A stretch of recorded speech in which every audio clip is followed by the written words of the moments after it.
Hello hello विद्यार्थियों। Hello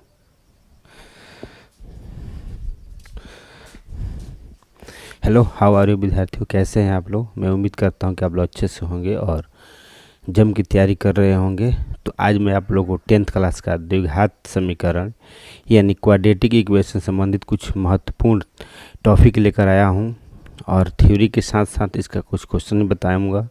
उसको आप लोग सावधानपूर्वक देखिएगा और समझिएगा। तो चलिए स्टार्ट करते हैं। द्विघात समीकरण। द्विघात समीकरण क्या है? जिससे मान लीजिए द्विघात समीकरण हम स्टार्ट कर रहे हैं, इसको लिख देते हैं द्विघात समीकरण। द्विघात समीकरण इसको इंग्लिश में बोलते हैं quadratic equation, QUADRATIC, quadratic equation.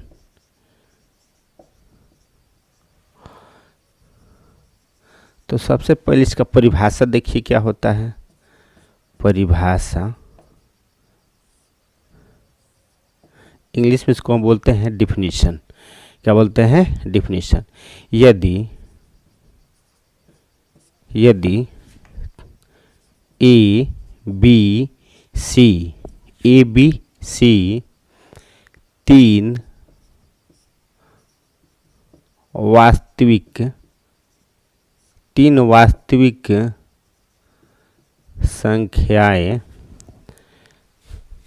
संख्याएं दी गई हो तो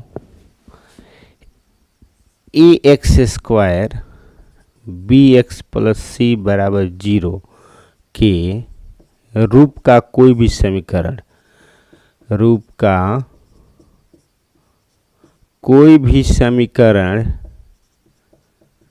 द्विघात समीकरण कहलाता है। द्विघात समीकरण कहलाता है। द्विघात समीकरण कहलाता है। यानी कहने का अर्थ है यदि ए बी सी तीन वास्तविक संख्याएं दी गई हो तो ax² bx + c = 0 के रूप का कोई भी समीकरण द्विघात समीकरण कहलाता है। ठीक है, चलिए इसका एग्जाम्पल देख लेते हैं। एग्जाम्पल मेरा क्या हो जाएगा? एग्जाम्पल में देखिए आपका एग्जाम्पल कह रहा है x² + 3x + 4 = 0। यहाँ देख रहे हैं ना, x² का घात क्या है? यहाँ x² का घात 2 है, यानी द्विघात समीकरण है। ठीक है, और यहाँ से हो जाएगा 4x² + 3x + 2 = 0। और तीसरा कह रहा है 7x² 2x + 5 = 0। यानी कोई भी समीकरण जो होगा यानी उसका पावर 2 होगा। यानी जो चर दिया है x दिया है, इस x का घात 2 होगा, उसको हम लोग क्या बोलेंगे? द्विघात समीकरण कहेंगे। ठीक है, और एक चीज़ और है, यहाँ पे जो कह रहा है जहाँ a का मान 0 के बराबर नहीं होना चाहिए। अगर a का मान यहाँ 0 हो गया तो ये टोटल 0 हो जाएगा। यह टोटल क्या हो जाएगा? 0 हो जाएगा। तो यहाँ से 0 नहीं होना चाहिए। अगर 0 हो जाएगा तो यह द्विघात नहीं होगा, तो आपका यह सिंगल घात का हो जाएगा। ठीक है, तो ये हो गया द्विघात समीकरण। अब देखिए आप लोगों ने इसका एग्जाम्पल देख लिया। यानी कोई भी समीकरण जो ax² bx + c = 0 के रूप का होगा वो क्या कहलाएगा? द्विघात समीकरण कहलाएगा। ठीक है, तो चलिए आगे देखते हैं।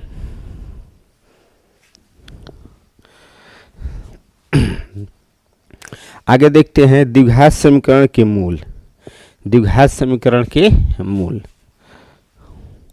द्विघात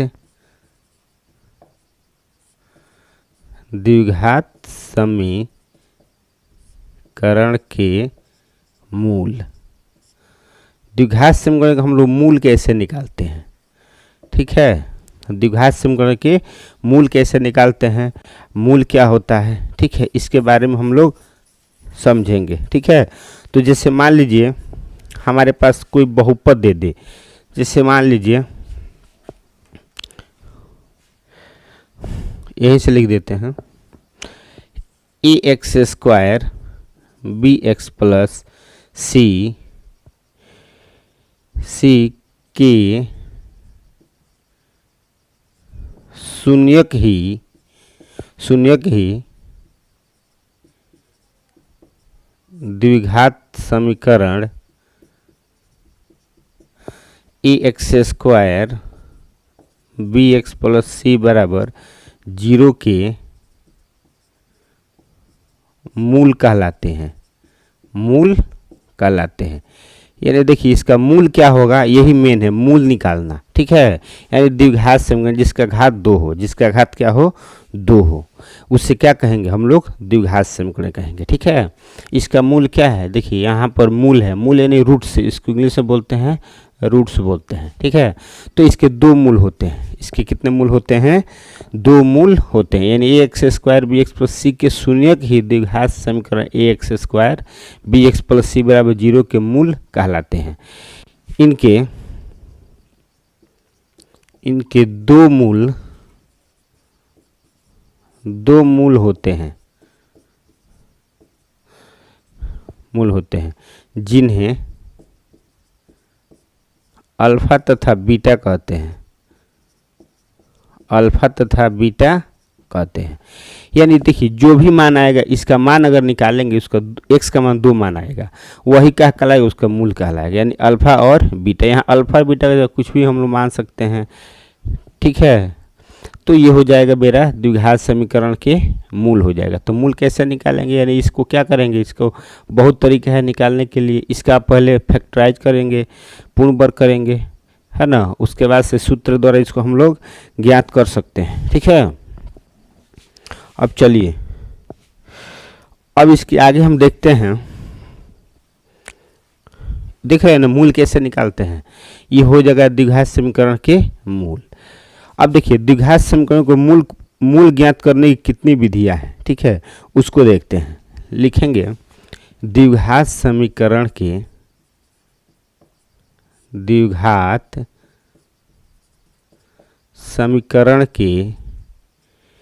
मूल ज्ञात करने की विधियां।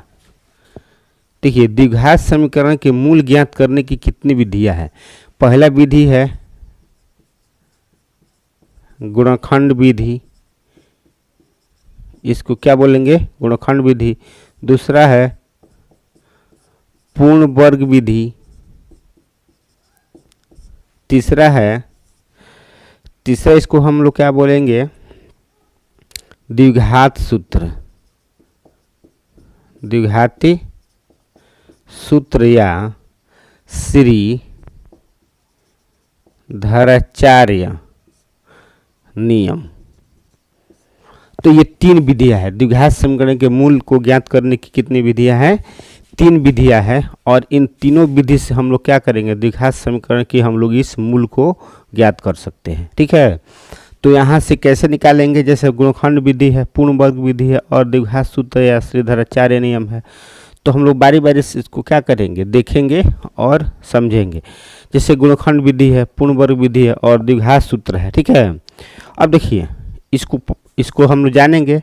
पहले गुणनखंड विधि कैसे होता है उसको सीख लेंगे, उसके बाद से पूर्ण वर्ग विधि है उसको सीख लेंगे, उसके बाद से द्विघात सूत्र या श्रीधराचार्य नियम इसको सीख लेंगे। ठीक है, और इसको सीखने से पहले हम इसका द्विघात समीकरण का विवेचक कैसे निकालते हैं वो बहुत ही महत्वपूर्ण होने वाला है। चलिए पहले उसको हम लोग देख लेते हैं। तो यह द्विघात समीकरण के मूल निकालने की 3 विधि है, गुणनखंड विधि से, पूर्ण वर्ग विधि से और द्विघात सूत्र या श्रीधराचार्य नियम से।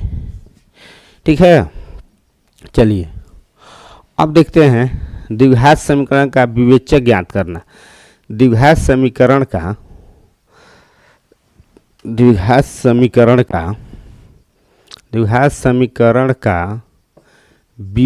ज्ञात करना,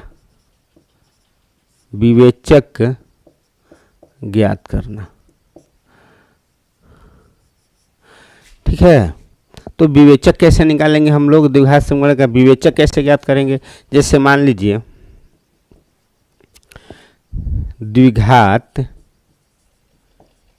द्विघात समीकरण A X square B X plus C बराबर जीरो के व्यंजक बी स्क्वायर माइनस 4ac को द्विघात समीकरण का विवेचक कहते हैं। इसको हम लोग विविक्तकर भी बोलते हैं। क्या बोलते हैं? विवेचक को हम लोग क्या बोलते हैं? विविक्तकर भी बोलते हैं। ठीक है, तो चलिए देखते हैं, इसका एक एग्जाम्पल देख लेते हैं। जैसे मान लीजिए हमारे पास एक एग्जाम्पल है 2x स्क्वायर 4x प्लस 5 बराबर 0। तो पहले यहाँ से a हो जाएगा, ये b हो जाएगा, ये c हो जाएगा। तो a का मान क्या हो गया? 2 हो गया, b का मान आपका 4 हो गया, और c का मान कितना हो गया? यहाँ से 5 हो गया। तो यही नहीं निकालेंगे डी माने डिस्क्रिमिनेंट। इससे हम लोग विवेचक को हम लोग डी से दर्शाते हैं। ठीक है, यहाँ चलिए लिख देते हैं, विवेचक को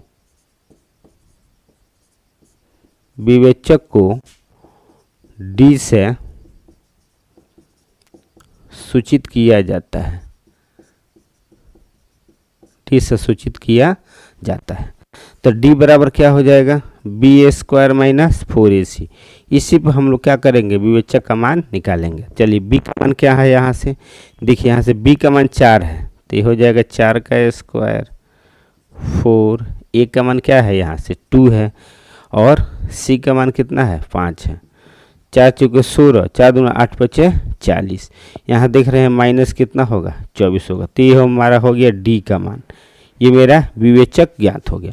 तो देख रहे हैं ना हम लोग विवेचक कैसे निकालते हैं। ये हमारा विवेचक ज्ञात करने की विधियाँ है ना। विवेचक कैसे इसको हम लोग ज्ञात करेंगे। अगर मान लीजिए इस रूप में A X square B X plus C बराबर 0 के व्यंजक बी स्क्वायर माइनस 4ac को द्विघात समीकरण का विवेचक कहते हैं। विवेचक को डी से सूचित किया जाता है। तो एक एग्जाम्पल के द्वारा हम लोग इसको समझने का प्रयास किए हैं। a बराबर 2, b बराबर 4 और c बराबर 5। तो d बराबर क्या हो जाएगा? B square minus 4ac। तो b का मान हो जाएगा 4 का स्क्वायर माइनस 4, a का मान हो जाएगा 2, और c का मान हो जाएगा 5। 4 दूना 8 बचे 40। तो ये यहाँ से घटा लेंगे तो माइनस का होगा 24 हो जाएगा। तो ये द्विघात समीकरण का विवेचक हम लोग ज्ञात करना सीख गए। अब चलिए, अब हम लोग क्या करते हैं, मूल जो निकालने की विधि है उसको हम लोग देख लेते हैं। ठीक है, एक चीज़ और है इसमें मान लीजिए आपको दिया रहेगा द्विघात समीकरण का प्रकृति। द्विघात समीकरण की प्रकृति कैसे ज्ञात करेंगे? ठीक है, द्विघात समीकरण की प्रकृति उसको देख लेते हैं। द्विघात समीकरण की प्रकृति। द्विघात समीकरण की प्रकृति, इसका हम लोग प्रकृति कैसे ज्ञात करेंगे? ठीक है, इसके बारे में देखेंगे। जैसे मान लीजिए हमारे पास एक द्विघात समीकरण दिया हो। द्विघात समीकरण A X square B X plus C बराबर 0 दिया हो। तो सबसे पहला काम करेंगे, इसका हम लोग विवेचक ज्ञात करेंगे। क्या ज्ञात करेंगे? विवेचक। पहले हम लोग विवेचक ज्ञात करेंगे। सबसे पहले डी का मान, डी यानी विवेचक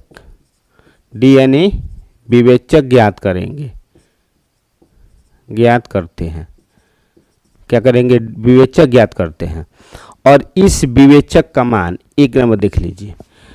अगर इस विवेचक यानी डी का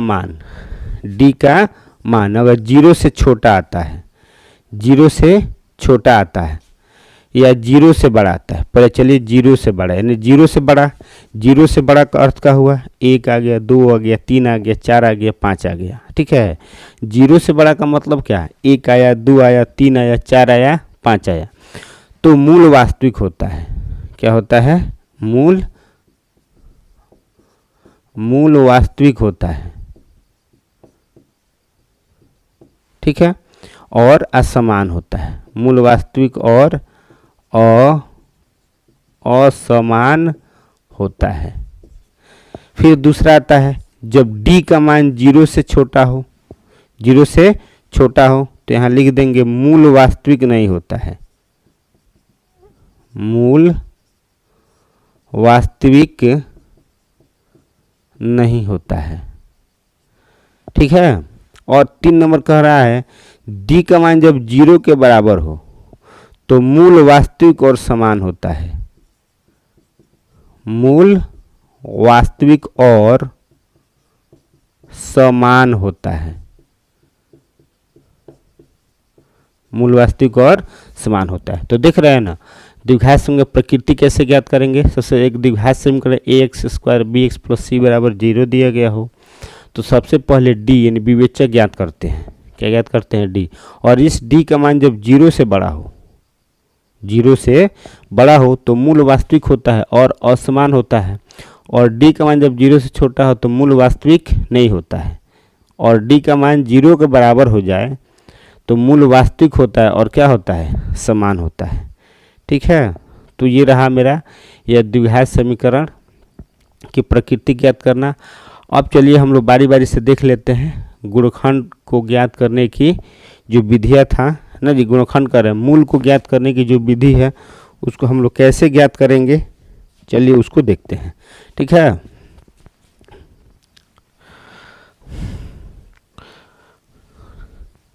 मूलों को ज्ञात करने की विधि, जैसे मूलों को ज्ञात करने की विधि कौन कौन सी है?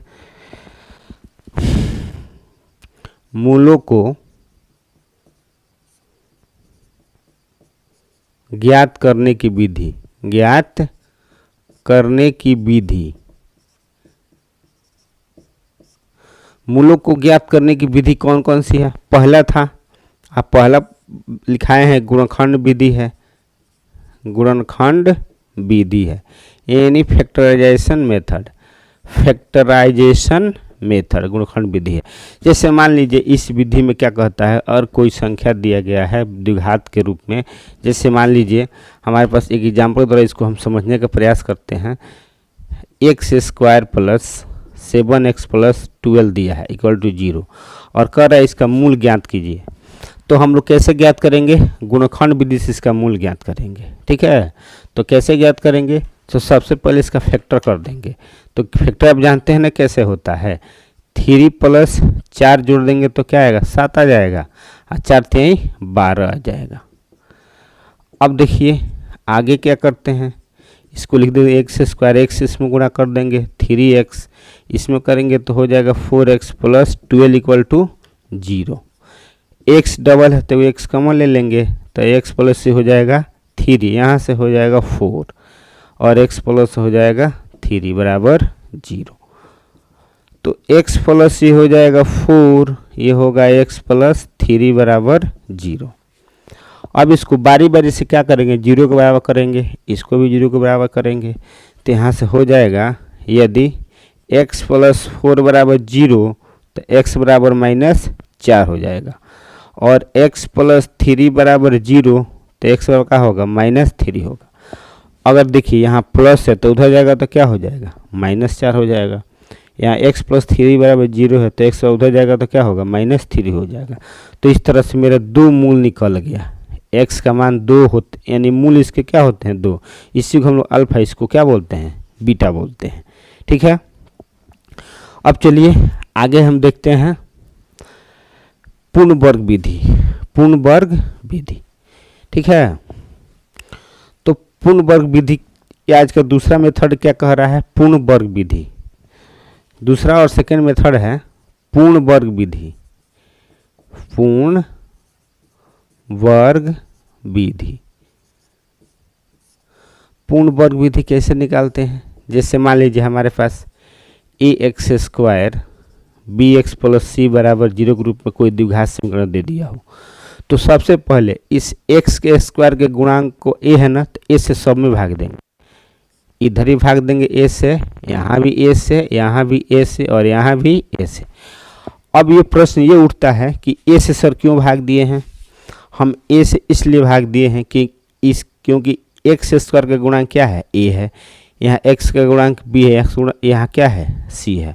तो यहाँ जो एक्स स्क्वायर का जो भी गुणांक रहेगा उसको हम पहले हटाएंगे, यहाँ कुछ भी दिया रहेगा उससे हम भाग देंगे, तो यहाँ से भाग देंगे तो हट जाएगा, नहीं हट जाएगा, तो इसको पहले हम लोग भाग करेंगे तो क्या होगा, तो हो जाएगा हमारा ये कट जाएगा, तो यहाँ से क्या मिलेगा, एक्स स्क्वायर मिलेगा, यहाँ b by A into X हो जाएगा, यहाँ से c by A equal to 0 हो जाएगा। अब हम क्या करेंगे, इसको उठाकर उधर ले जाएंगे, एक्स स्क्वायर प्लस b बट्टा ए एक्स, अब प्लस क्या हो जाएगा, प्लस यहाँ से हटाइए, इसको उधर ले जाइए तो माइनस क्या होगा, c बाई ए। तो देखिए सबसे पहले ज़रूरी है आपको सूत्र को याद करना, क्योंकि आप जानते हैं, हम सभी जानते हैं कि मैथ और मीडिया दोनों एक सिक्के के पहलू है। किसी चीज़ की भी जानकारी सूत्रों के हवाले से मिलती है, तो सूत्र को हमेशा याद कर जाना है और समझ जाना है, ठीक है। जैसे मान लीजिए यहाँ एक्स स्क्वायर है, तो इसको हम लिख सकते हैं ए स्क्वायर प्लस 2, ए का मान यहाँ से लिख देंगे एक्स। अब देखिए b का मान अब हम क्या रखेंगे कि गुणा करेंगे तो ये कट करके b बाई ए एक्स आ जाएगा। तो हम लोग क्या करते हैं, b बट्टा 2a से गुणा कर देते हैं, 2 से 2 काट देंगे तो फिर b बट्टा ए मिल जाएगा कि नहीं मिल जाएगा। अब देखिए जो b का मान रखते हैं यानी b बट्टा 2a, इसका होल स्क्वायर जोड़ देते हैं और इसको क्या कर देते हैं, b बट्टा 2a, इसका होल स्क्वायर एगो घटा देते हैं बराबर। फिर ये काम इसमें भी करेंगे, ये काम यहाँ भी करेंगे, या चाहे उसको छोड़ देते हैं। यहाँ से देखिए ये काम कर, फिर इसको काटेंगे तो फिर इतना मिल जाएगा, नहीं मिल जाएगा, जैसा वैसा आ जाएगा। अब देखिए यहाँ से क्या होगा, x यहाँ से ए स्क्वायर प्लस 2ab, या प्लस का क्या होगा b स्क्वायर, तो यहाँ से टोटल के बदले क्या लिख देंगे, a प्लस b का होल स्क्वायर, यानी x प्लस b बट्टा 2a का हो जाएगा आपका होल स्क्वायर। आप बराबर यहाँ तो होल स्क्वायर हो गया, अब इसको उधर भेज दीजिए तो c बट्टा a माइनस c बट्टा a, यहाँ से हो जाएगा माइनस, दोनों जगह तो क्या होगा, प्लस हो जाएगा, यानी इसको लिख देंगे स्क्वायर, इसको करेंगे तो 2 दूना 4 a स्क्वायर। देखिए यहीं पे हम गुणा करके b का स्क्वायर बट्टा 4a स्क्वायर, 2 का डबल करेंगे तो 2 दूना 4, a का डबल करेंगे तो a का स्क्वायर हो जाएगा, ठीक है। अब चलिए हम देखते हैं इसके आगे, देखते हैं क्या होगा, इसके आगे क्या होगा, इसके आगे ऐसे हो जाएगा x प्लस b बट्टा 2a का होल स्क्वायर, यहाँ से इसका एलसीएम निकाल लीजिए तो ये हो जाएगा 4a स्क्वायर, a से a कट जाएगा तो 4a बचेगा, तो माइनस 4ac हो जाएगा, प्लस 4a स्क्वायर से 4a स्क्वायर कट जाएगा तो यहाँ से आपका क्या हो जाएगा, b स्क्वायर, क्या हो जाएगा, b स्क्वायर, ठीक है। तो चलिए दूसरा क्वेश्चन, इसके आगे अब देखते हैं इसका कैसे हो जाएगा, x प्लस b बट्टा 2a का हो जाएगा आपका होल स्क्वायर, तो यहाँ से हो जाएगा आपका b स्क्वायर माइनस 4ac, अब बट्टा में हो जाएगा 4a square, x plus b बट्टा 2a, इसको अब हम लोग रूट अंडर कर देंगे, यहाँ से जो स्क्वायर है वो रूट अंडर हो जाएगा, यानी b स्क्वायर माइनस 4ac, अब बट्टा में हो जाएगा 4a स्क्वायर। अब देखिए यहाँ से कैसे हल होगा, थोड़ा ध्यान दीजिएगा, ठीक है। तो यहाँ से कैसे हल करेंगे, तो x प्लस हो जाएगा b बट्टा 2a, और यहाँ से इसका वर्गमूल निकलेगा तो एक प्लस एक माइनस हो जाएगा, तो ये हो जाएगा आपका b स्क्वायर माइनस 4ac, 4 का हो जाएगा 2, a स्क्वायर का a हो जाएगा। तो यहाँ से x का मान क्या होगा, x बराबर माइनस b बट्टा 2a plus minus root under b square minus 4ac, बट्टा में हो जाएगा 2a, इसको बट्टा का जोड़ कीजिएगा तो माइनस b या plus minus root under b square minus 4ac, बट्टा में 2a हो जाएगा।